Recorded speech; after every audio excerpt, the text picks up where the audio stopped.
A lo largo del tiempo han existido varias historias, anécdotas, vivencias que han sido conocidas alrededor del país. No obstante, hay algunas que han marcado a toda la nación de una forma diferente. Una forma que está llena de dudas, sangre y dolor. Estas historias han sido conocidas por muchas personas, pero no todos se atreven a decir que son verídicas debido al miedo o a la falta de información. Acompáñanos a descubrir de qué se tratan estas teorías conspirativas mexicanas.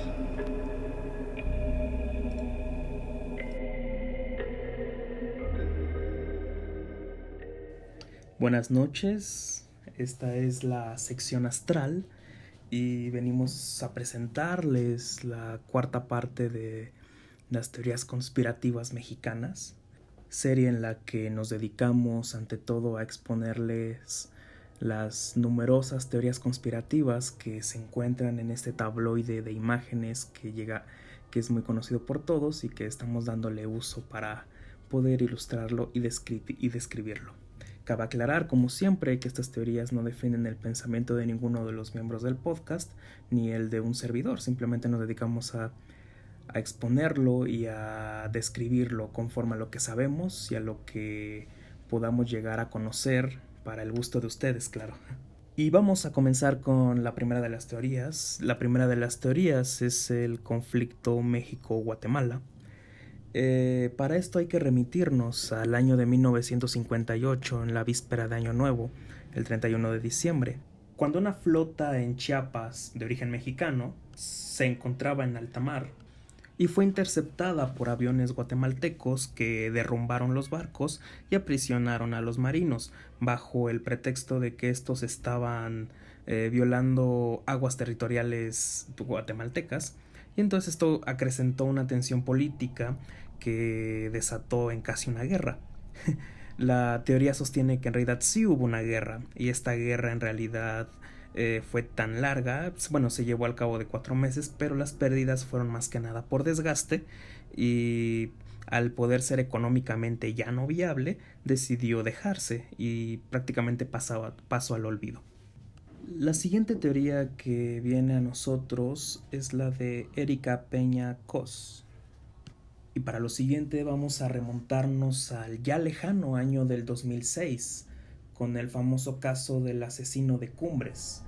Esta es una breve historia que recordaremos rápidamente, ya que algunos tal vez o éramos niños o no habían nacido, o algunos ya ni siquiera recuerdan este evento. El caso del asesino de Cumbres sucede en el norte del país, para ser más exactos en la ciudad de Monterrey, en donde Diego Santoy y Erika Peña Cos se encontraron en una fiesta de 15 años de una amiga en común que ellos tenían. Lo que sucedió después es que al conocerse comenzaron una relación amorosa, la cual terminó muy funestamente con el asesinato por parte de Diego a los hermanos de Erika, como una frustración por enojo y por muchas cosas que no terminaron por ser totalmente esclarecidas.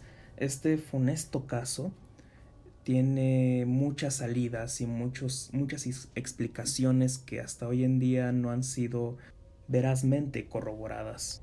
Y entre las muchas teorías que han envuelto este funesto caso, se encuentra la más famosa, que la madre de Erika y Diego sostenían una relación además de la que él tenía con Erika, y que contaba con un pacto suicida, y este pacto suicida consistía también en asesinar a los hermanos de Erika, es decir, a los hijos de la madre de la pareja de Diego.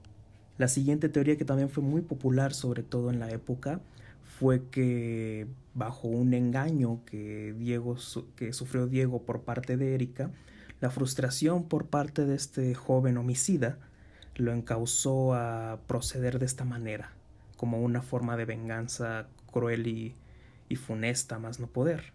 Esta es la más creíble, incluso con la que se tipificó el asesinato en su momento, y por lo cual este sujeto está encerrado en Cadereyta por una condena de más de 138 años de cárcel. Y la última de estas teorías, que también tuvo mucha popularidad en su momento y que personalmente es la más incel de todo el arco de teorías de este caso, consta que en realidad la asesina fue Erika todo este tiempo y llegó a inculpar a Diego. Pero hay muchas interpretaciones aquí, la justicia ya hizo su labor en este caso, y la verdad es de que las voces no sobrarán en casos como estos, porque siempre se prestan a la interpretación de las personas que no estuvieron inmersas en estos horribles asesinatos o en estas circunstancias tan terribles para muchas personas. Lo cierto es que lo hecho está, y finalmente la justicia ha realizado su trabajo, y el tiempo también, cuando recordemos este caso, que tal vez ha sido refrescante para unos o ha sido la primera vez en la que han escuchado sobre él.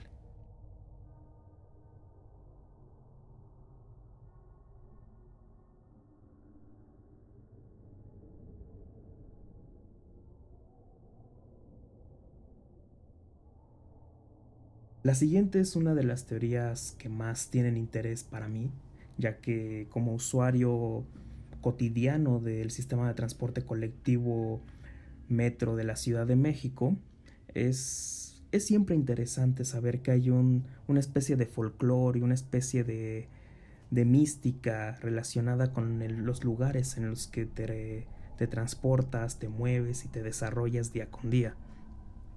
La teoría del canibalismo en el metro es una que se inserta dentro de de toda esta gama de teorías y de conspiraciones que hay dentro del mundo subterráneo del metro, porque todos los metros del mundo tienen este tipo de teorías y leyendas, como en Nueva York, que hay un cocodrilo albino en sus instalaciones, ratas gigantes en los metros de todo el mundo. Pero aquí hay otras más. El canibalismo en el metro tiene como razón de ser diversos reportajes que hasta ahora no se han encontrado, o tal vez simplemente no existen, de entrevistas a usuarios del transporte, a operadores e ingenieros de los talleres, que constantemente durante las operaciones de limpieza, de revisión y de mantenimiento en general que se hacen en la madrugada, es usual encontrar restos óseos humanos o restos óseos animales. Nunca se ha especificado de qué, pero restos óseos que se encuentran sobre todo en el territorio, bueno, más bien en las partes más recónditas de la red de transporte de metro de la Ciudad de México. Estos lugares que tal vez solo vemos durante unos cuantos segundos durante nuestro tramo diario, a totalmente oscuras, solo iluminado por unas pequeñas luminarias de luces LED que están a veces pasando entre barra y barra tan rápido que ni siquiera distinguimos cuándo inicia una y cuándo termina otra. Es el refugio para posibles caníbales, según lo que dice esta teoría. Caníbales que al parecer se han alimentado de vagabundos, de personas que han estado drogadas o inconscientes en la calle y que tienen como vivienda la red de transporte del metro. Esta teoría pues obviamente no tiene tanto sustento, pero nace de esta curiosidad que tenemos por esta red tan inmensa de transporte, que realmente, si no somos trabajadores de ahí, no podemos conocer sin estar al menos en el tren. No sabemos qué hay ahí. Esa oscuridad que de repente está a través de las ventanas también es una luz para la curiosidad humana. Y este canibalismo del metro es una más. Se adhiere a muchas teorías históricas que han habido en esta época, como la de los asesinos de la Merced, que empujaban constantemente, el tráfico de órganos. Próximamente haremos una sección de teorías acerca del metro de la Ciudad de México, pero eso será mucho después. Pero por ahora podríamos decir que el canibalismo en el metro abarca solamente esto.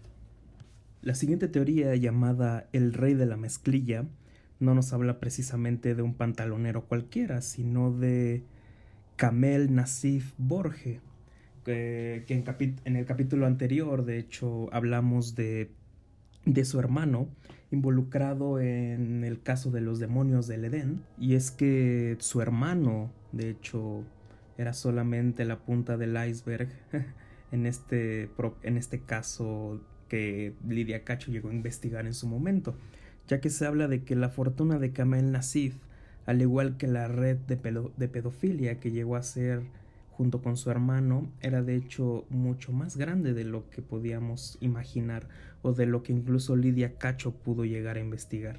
Se habla incluso de que las grandes redes que se encuentran en muchas zonas del mundo tienen una gran influencia y un gran control por parte de este individuo, que por cierto pues se llegó a amparar ante las autoridades mexicanas, y su proceso hasta ahora sigue siendo un misterio. No se sabe realmente mucho de él, solamente que no está ante procesos judiciales de ningún tipo, y lamentable el asunto. Solamente podemos saber que puede que su imperio fuera más grande de lo que pensamos y sigue impune. La siguiente teoría, que carga con mucha obviedad hasta cierto punto, es la de la ley FinTech. La ley FinTech, por así decirlo, ha sido una regulación para precisamente estas empresas de control financiero a través de internet llamadas FinTech puedan tener una regulación en el país para que no exista ni inflación ni colusión, para que se pueda manejar de una forma más transparente el dinero que está a través de internet, sobre todo con criptomonedas y procesos bancarios enormes en la banca mexicana. Lo que supone esta teoría es que realmente estas leyes de regulación para las fintech imponen más medidas de control para saber cómo el mercado mexicano va a regirse a través de internet, y cómo este incluso no puede llegar a despegar propiamente.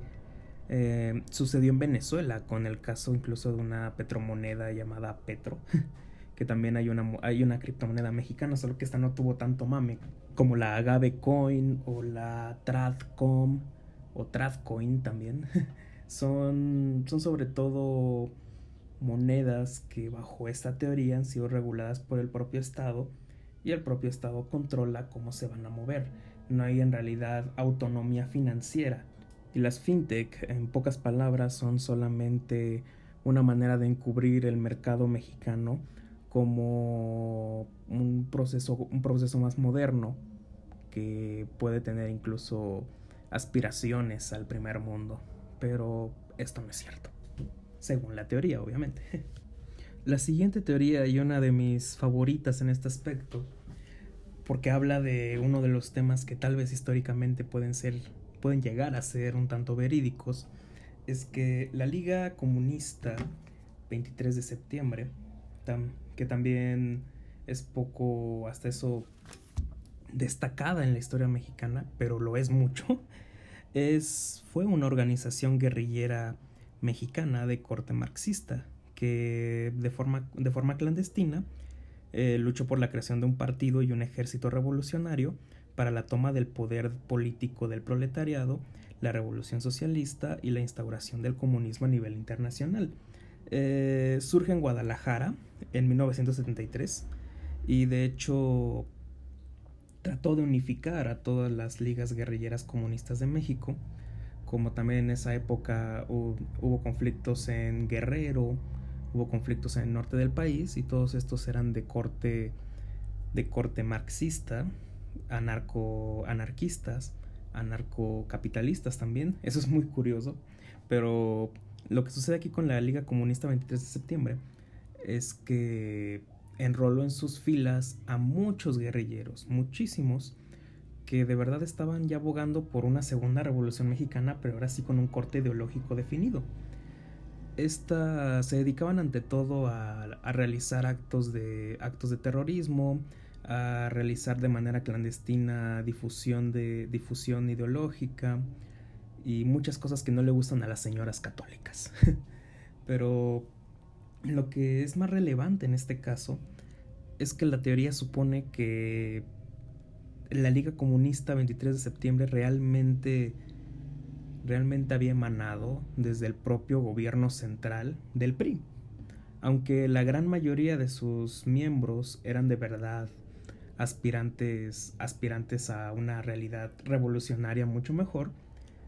Se asume que en realidad la Liga Comunista 23 de septiembre era controlada por el PRI e incluso financiada, ya que lo que sostiene esta teoría es que de verdad el aparato represor en esa época era tremendo. El 68 era el gran legado de esa represión, y el halconazo, la culminación de dicho poder represor del Estado mexicano. De modo que sonaba un poco ilógico o hasta un tanto risible la idea de que una organización tan grande pudiera tener cabida y tener acción incluso armada en épocas tan tenebrosas, tan oscuras de la historia mexicana como eran los años 70, aquellos años de máxima represión y de máximo control en todas las instituciones y en toda la vida civil mexicana. Por otro lado, es muy común la contestación a esta teoría, y es que tal vez ni siquiera nosotros nos creemos que puede existir o que pudo haber existido una reacción tan poderosa ante movimientos ante represión y ante estados tan totalitarios, bueno, tan represores y tan corruptos como los que se encontraban en esa época, que nos imaginamos que solamente podían haber existido con una interferencia de ese mismo gobierno. La gente llega a pensar eso también, pero la teoría de que esta liga en realidad tenía control desde el mismo PRI simplemente para poder tener controlados a los jóvenes militantes, que tal vez sí podían organizarse para hacer una guerrilla real, tiene también mucho sentido. Saber que en realidad estos guerrilleros que se adscribieron a la Liga Comunista 23 de septiembre tal vez simplemente estaban siendo controlados por el mismo sistema que querían abolir, incluso para censurarlos o incluso para impedirles el paso durante mucho tiempo. Y eso tendría mucho más sentido para una cuestión de control social muy efectiva, que al parecer, como ya no existe gran relevancia de esta liga comunista, más que su legado histórico, que incluso hubo una polémica hace unos meses por un historiador llamado Pedro Salmerón, que durante un cargo administrativo que tenía le llamó héroes o valientes a estas personas por el siguiente caso del que vamos a hablar. Y bueno, aún causa un poco de ruido hablar de estos movimientos guerrilleros en México, de los que hay mucho desconocimiento, pero tampoco hay mucho interés por difundirlos. Eso es esta teoría, que a mi gusto es muy lógica y tiene mucho sentido de ser históricamente. La siguiente teoría habla de acontecimientos que tienen que ver con la teoría anterior, con la Liga Comunista 23 de septiembre, pero también con una de las víctimas o supuestas víctimas en este caso, que tuvo relevancia incluso desde hace unos meses por estos mismos asuntos de Salmerón que les mencioné hace rato, y es que el suicidio de Eugenio Garza Sada es la teoría de la que vamos a hablar ahora mismo. Eugenio Garza Sada fue un empresario y filántropo de Nuevo León, nacido en Monterrey, que de verdad era uno de los más adinerados en ese momento, y de los más grandes benefactores y también patrones de todo el mundo empresarial nuevoleonés. Y es que de verdad esta persona tenía un emporio, era de por sí hijo del fundador de la cervecería Cuauhtémoc y adinerado local de esa época. Y bueno, la mayoría de su biografía está sobre todo plasmada por hechos un tanto casi mitificados de su figura. Sí, se exilió a Estados Unidos, pero finalmente su familia era de la élite económica mexicana. Sí, estuvo trabajando allá, pero fue a una de las universidades más caras, al MIT. Sí, regresó y comenzó a ascender en su propia empresa. Y bueno, la biografía que nos llegamos a encontrar de este individuo por lo general está entintada por esta exaltación de Eugenio Garzazada como una figura mitológica, casi casi como el verdadero padre de la patria, de la patria norteña, casi casi. Es un personaje muy importante en en la vida histórica, empresarial del norte del país. Por lo tanto, sus biografías casi casi te venden al que se leyó todos los libros de autoayuda financiera y su cabeza está a punto de estallar, pero la suya no estalló, pero sí fue acribillado. La teoría sostiene que en realidad él no fue acribillado, sino que en el momento en el que él iba a ser interceptado y su muerte se veía inminente, él decidió suicidarse para no morir en manos de comunistas. Esta es una de las teorías más como que se insertan dentro de, sigue siendo teoría finalmente, que se inserta dentro de una gran gama de lores, de echarle rosas a un personaje que se sabe muy bien, que tiene un pasado muy oscuro, pero que sigue siendo el referente es el referente histórico para todos aquellos que tienen mentalidad de tiburón, ¿cómo se llama? Embellecer la imagen de Garzazada es cosa de gente con mentalidad de tiburón. La siguiente teoría, de hecho, fue una revelación para mí porque está mal escrita en esta nuestra bendita imagen. Dice la Mercedes, pero no, o sea, es la Merced, el barrio de la Merced de la Ciudad de México. Es un barrio conocido por muchos, por mucho capitalino y también por mucho foráneo, por ser uno de los mercados más grandes, uno de los centros de abasto de alimentos más importantes de la Ciudad de México, que en algún momento fue el principal, pero hoy en día simplemente es un mercado, es un conjunto de mercados muy grandes que incluso desde hace un tiempo, hace unos meses, bueno, hace un par de meses realmente, sufrió incendios en casi toda la estructura del mercado y fue una pérdida pues importante para la Ciudad de México.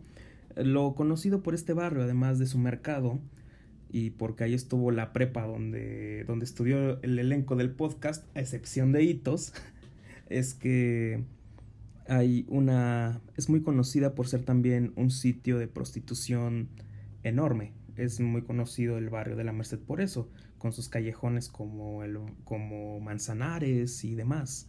Se supone que hay una red enorme de prostitución y de trata de blancas que reside en el barrio de la Merced y que tiene como operaciones hoteles de la Merced. Esta teoría no es tan teoría porque es sabido que la mayoría de los casos de trata terminan en prostitución, lamentablemente, y el punto de la Merced como la capital incluso de este fenómeno horripilante que es la trata de blancas y la prostitución ilegal termina por ser una culminación de cosas que sabíamos que son hasta cierto punto reales, lamentablemente. La siguiente teoría es la del cártel DEA.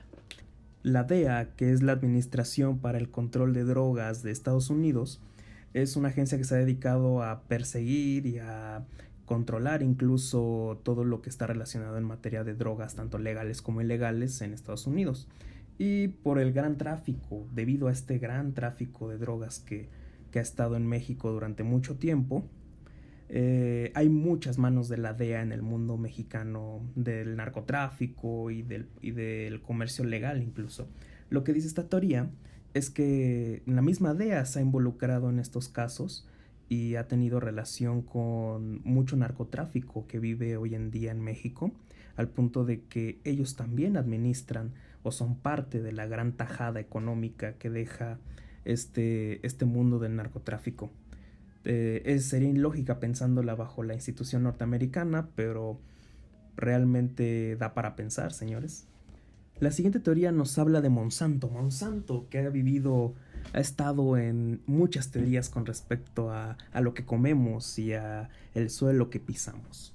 Se supone, según esta teoría, que Monsanto controla todo el mercado semillero de México y que realmente tienes que afiliarte a ellos para poder ser agricultor de alguna forma, y que realmente si no lo haces, la poca resistencia que existe aquí te obligan a tener casi semillas infértiles para que no progrese tu cultivo y que estés obligado a comprarles, y que incluso todo lo que produce Monsanto está ligeramente tóxico y conlleva a que muramos de a poco en poco, aunque creamos que tengamos una vida fitness con todas las verduras y con todas las frutas que podemos llegar a comer gracias a semillas de Monsanto. La teoría dice eso y no sé, tal vez no debemos de comer nada de eso.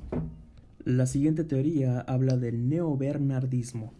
Para esto tenemos que remitirnos a la historia del Porfiriato mexicano y a la figura de Bernardo Reyes. Bernardo Reyes, un militar de la cepa más alta de México durante el Porfiriato, estaba posicionado para ser el sucesor de Díaz en cuanto Díaz muriera. Y realmente muchas posturas intelectuales hoy en día, supuestamente según la teoría, indican que hay un valor histórico en esta figura de Bernardo Reyes que no se ha destacado lo suficiente. Pues es todo lo que dice la teoría. Yo no creo tanto en ella.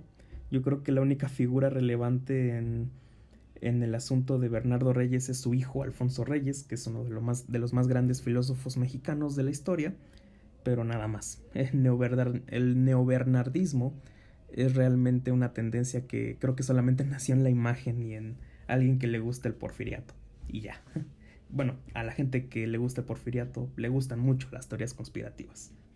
La siguiente teoría nos habla de un personaje llamado Oshi Atoko.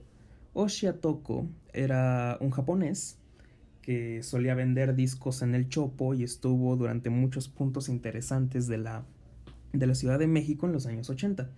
Se sabe realmente muy poco de él, más que llegaba a vender discos, sobre todo de géneros como el city pop y rock japonés alternativo en general, muy raros en esa época, tomando en cuenta que transportar material de esa naturaleza es muy extraño, lo cual aumentaba y mitificaba su figura.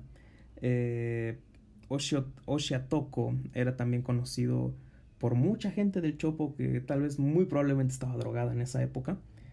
Era conocido por flotar, por teletransportarse, y por cierto, la teletransportación es una de las explicaciones que la gente le daba a por qué podía conseguir discos japoneses tan rápido, y que en general era una figura bastante extraña, y que actualmente en toda la cultura del Chopo, que es un tianguis de música, bueno, era un tianguis de música, pero ahora es más como de toda la onda alternativa musical mexicana. Ahora venden más ropa que música. Aún vive y tal vez solamente con la gente mayor, porque hoy en día, insisto, hay más ropa que discos. Y la siguiente teoría es la de Justo Armas. Justo Armas no es nadie.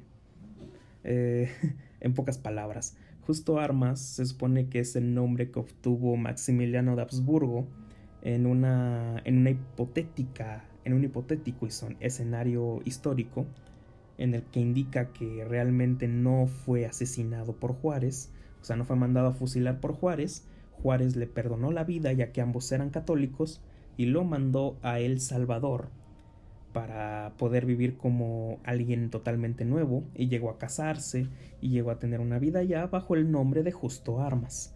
Se dice incluso en El Salvador que era una persona muy conocida por ser prácticamente europeo, un europeo en El Salvador, ¿quién lo diría? Y por estar lamentándose, llorando por el México que tanto amó durante las noches hasta el día de su muerte. Es una teoría muy también emanada desde los círculos de fanboys de Maximiliano, pero ¿qué se le va a hacer? Pudo tener un nombre mejor que Justo Armas. Eso diría yo en esta teoría. La siguiente teoría es muy conocida y tiene ahorita mucha relevancia porque justo ahora, en días de coronavirus allá en China, nos acordamos aquellos que llegamos a vivir en esa época, cuando también tuvimos una epidemia en México, la cual fue la de la influenza H1N1.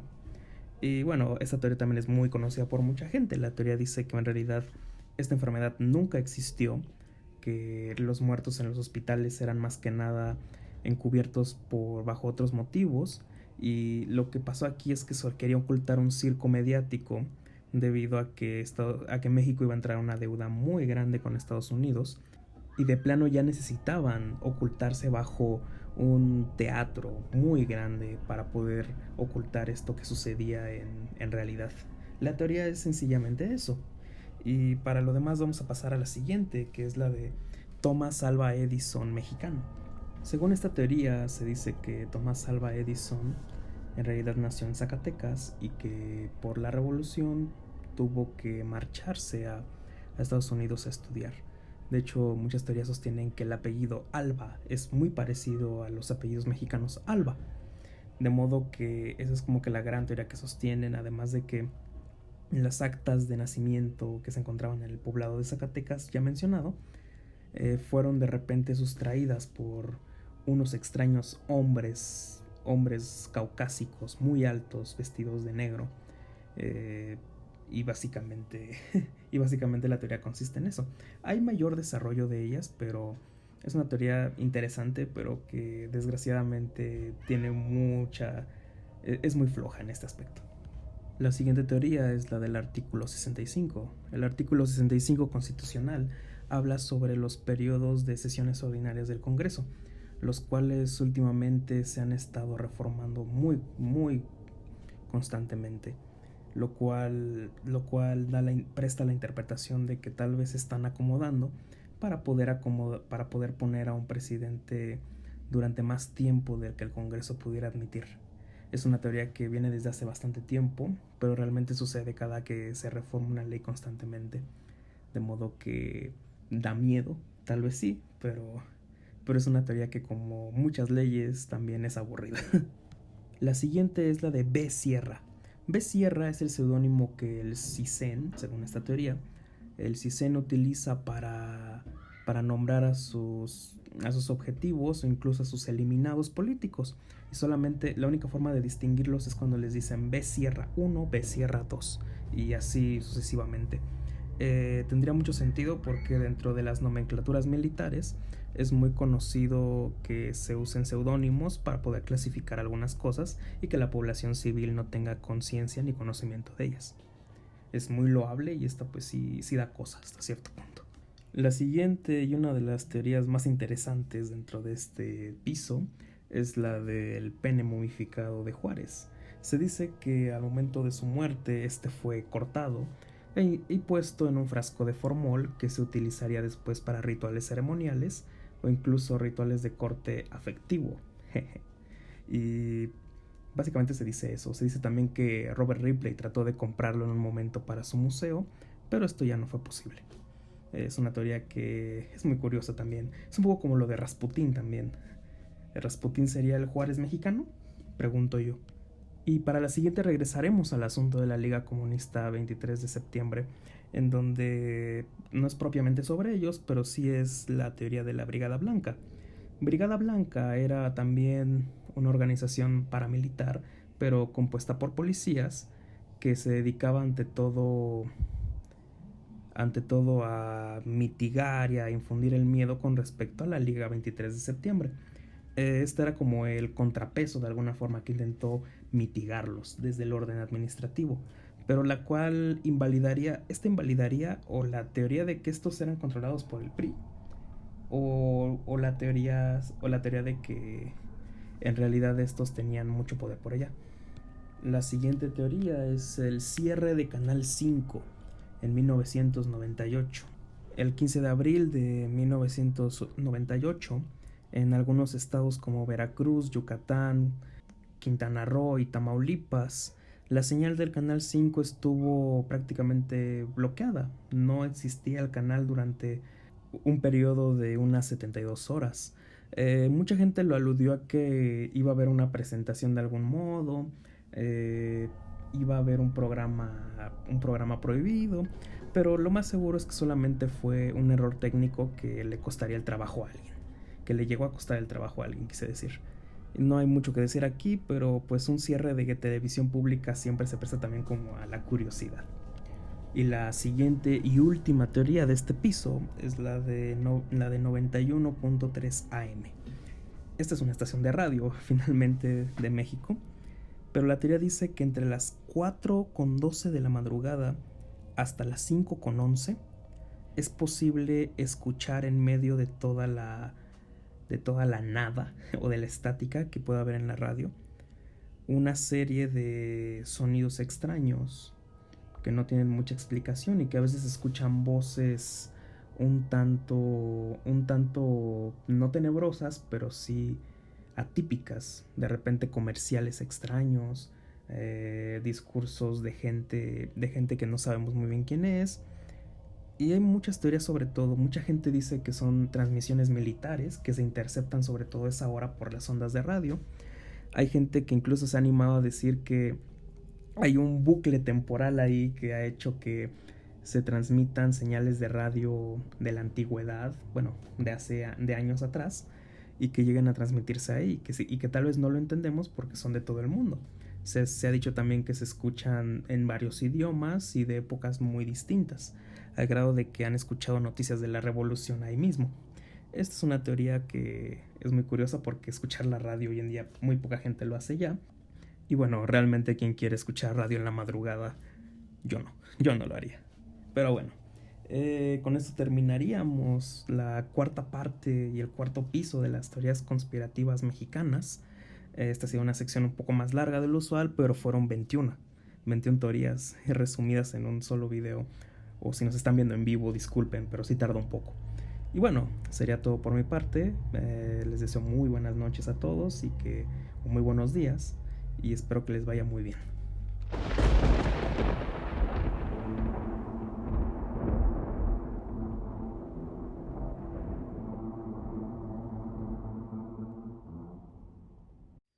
Y por cierto, le mandamos un muy caluroso y afectuoso saludo a nuestro suscriptor y buen amigo Shadow Spartan, que nos ha seguido desde el primer capítulo de las teorías conspirativas y esperando que nos sigas en los demás episodios con todo gusto. Ahí estaremos entregando teorías para ti, para todos los que gustan de nuestros videos.